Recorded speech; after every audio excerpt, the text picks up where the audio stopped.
Һаумыгыз, эфирда яңалыктар сыгырылышы, студияла Лилия Әділбаева. Рәсәй Федерацияһындағы һәр кем ниндәй матди хәлдә булуына карамастан һалым түләргә бурыслы. Канунияткә ярашлы Рәсәйдәр һалымды 1 декабрьгә тиклем түләргә тиеш. Федераль һалым хезмәте инспекцияһының Башкортстан Республикаһы буенча 37-нче район идаралыгының Сибай бүлексәһе хезмәткәрләре, суд приставтары, юл хәрәкәте хәвефсезлеге дәүләт инспекция вәкилләре менән берлектә кала урамнарында рейд узгарды. Белгечләр автомобиль хуҗаларын туктатып, бурыстарын тикшерде. Түләүләрен вакытында аткармагандарга, милеккә, ергә, транспортка һалымды үз вакытында түләү кирәклеген искәртте. Истекает срок уплаты имущественных налогов. Мөлкәт, транспорт һәм ер һалымы налоги ФЛ мобиль кушымтаһы я бердәм дәүләт хезмәтләре порталында, терминалдар, банк һәм почта бүлексәләрендә түләргә була. Быннан тыш, физик шәхестәр өчен һалым түләүченең шәхси кабинеты хезмәтенә кушылһагыз, күсемһез милек объектлары, транспорт саралары турында бар мәгълүматты белергә мөмкин. Физик берәмектәрдең 2019 ел өчен милек һалымын түләү вакыты тамамлана. Федераль һалым хезмәте хезмәткәрләре билдәләвенчә, һалымды түләүдән касу яисә уны һуңлату өстәмә сыгымдарга илтә.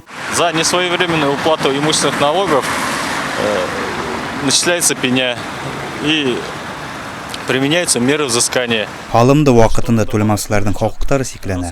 Улар сит илгә сыга, шәхси милкен рәсмиләштерә алмай. Суд аша түләткән осракта башкарма производствоһы өчен өстәлмә бурыс, пеня арта, банк картаһына, мөлкәткә, транспортка арест һалына.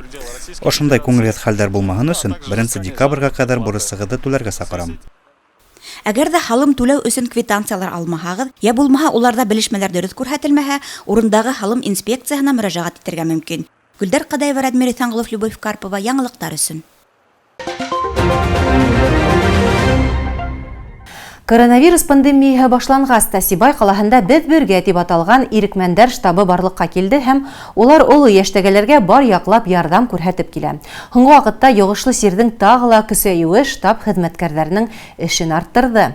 Ирекмәндәр эшмәкәрлегенә бағышланған яҙмабыҙҙа һүҙ ошо хаҡта бара. Яҙ көне улар ярҙамға мохтаждарға һәм 65 яштан өлкәндәргә аҙыҡ-түлек ташыһа, бөгөн улар Сибай Үҙәк ҡалаһы дауаханаһы етәкселеге менән берлектә хроник сирлеләргә, шулай уҡ рецепт буйынса тәғәйенләнгән дарыуҙарға, сиратта тороусыларға кәрәкле препараттар таратыуҙа ла ярҙам итә. Штабтың был йүнәлештәге эше 20 ноябрҙә башланған һәм ул 1 ай дауам итәсәк. Шулай уҡ 20 ноябрҙән «Беҙ бергә» ирекмәндәр штабы Берҙәм Рәсәй партияһының «Беҙҙең хәстәр» проекты сиктәрендә күп балалы аҙ тәьмин ителгән ғаиләләргә аҙыҡ-түлек йыйылмаһы тарата башланы. Ҡалала бында ярҙамды 132 ғаилә аласаҡ. Беҙҙең ирекмәндәр штабы март айынан бирле эшләп килә.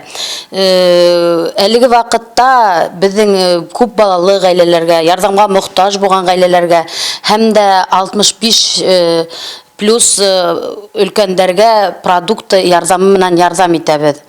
Сөнки күп ғаиләләр эшһеҙ ҡалдылар ошо эпидемия арҡаһында. Шуңа күрә беҙ уларға гел ярҙам ҡулы һуҙырға әҙербеҙ.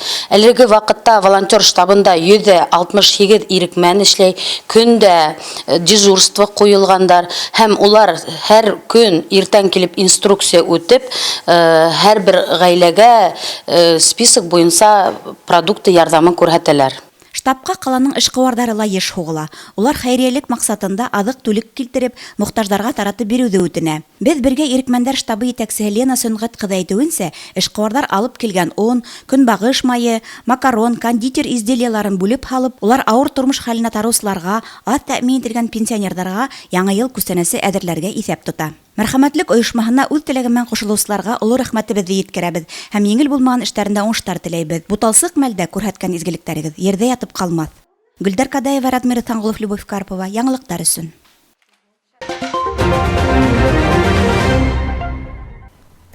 Кешегә ғүмер итеү өсөн һыу-һауанан, уттан, ерҙән ҡала иң кәрәкле шарттарҙың береһе моң. Моң кешене елкәндерә, илһамландыра, дәртләндерә, күңелгә ҡанат ҡуя, һағыш уята, сәләмәтлеккә ыңғай тәьҫир итә. Ғөмүмән, йыр моң ул күңел көҙгөһө, ул йәшәйеш, ул тормоштоң үҙе.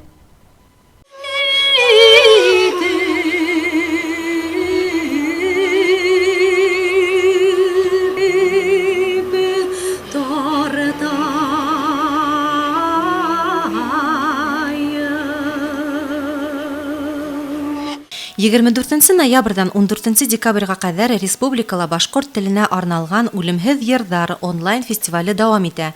Унда 16 яшьтән 65 яшькәсә һәвәскәрҙәр халык йырҙарын башҡарып ҡатнаша ала. Бының өсөн 3 минутҡа тиклем видео яҙҙырып, уны социаль селтәрҙәргә «Үлемһеҙ йырҙар 2020» хэштеги менән һалырға кәрәк. Сараны Республика халык ижады һәүҙәге һәм мәҙәниәт министрлығы ойошторған. Башҡорт халык йырҙары һүҙҙәре һәм көйө башҡорт халҡы тарафынан ижад ителгән йырҙар. Йыр башҡорт халык музыка сәнғәтенең киң таралған жанрҙарҙың береһе, халыҡтың борондан килгән тормош юлдашы. Уларҙа тарих дәүерендә булып үткән иң мөһим һәм иң күренекле ваҡиғаларҙың поэтик йылъяҙмаһы, ата-бабаларыбыҙҙың тормош көнкүреше, быуындан быуынға күсеп килгән йолалары сағылыш таба. Яңғыраһа Урал, йә Буранбай, ташта хатта ғәмһеҙ ҡалмаҫтыр. Халҡым рухын ерҙә һис бер кемдә шул йырҙарһыҙ аңлай алмаҫтыр. Йәшәүгә дәрт биргән, күңелде елкендергән йырҙарыбыҙҙы юғалтмаҫҡа тырышырға кәрәк. Халҡыбыҙҙың бөтмәҫ хазинаһы булған оҙон көйҙәрҙә боронғо халыҡтың донъяға ҡарашы, тарихы, көнкүреше, ғөрөф-ғәҙәттәре, төрлө йолалары, йәш быуынға тәрбиә биреү тураһындағы ҡараштары, бәхетле тормош тураһындағы өмөттәре, хыялдары һәм киләсәккә ышанысы сағыла. Беҙ Сибай концерт театр берекмәһенең йырсылары «Башҡортомдоң 100 йыры» исемле аудио яҙманы сығарып, киләсәк быуынға аманат итеп тапшырабыҙ. Моңлы күңел генә моңлы йырҙар тыуҙыра, уны еренә еткереп башҡара ала. Халҡыбыҙ йырлы, моңлы булған, шуны белергә, иҫбатларға өндәп, «Үлемһеҙ йырҙар» онлайн фестиваленән ситтә ҡалмаҫҡа саҡырабыҙ. Лилия Әҙелбаева, Гөлдәр Ҡадаева, Елена Афанасьева, Радмир Ихсанғолов, Любовь Карпова, яңылыҡтар өсөн. Ошоның менән яңылыҡтар сығарылышы тамам. Студияла мин Лилия Әҙелбаева эшләнем. Киләһе осрашҡанға тиклем һау сәләмәт булығыҙ.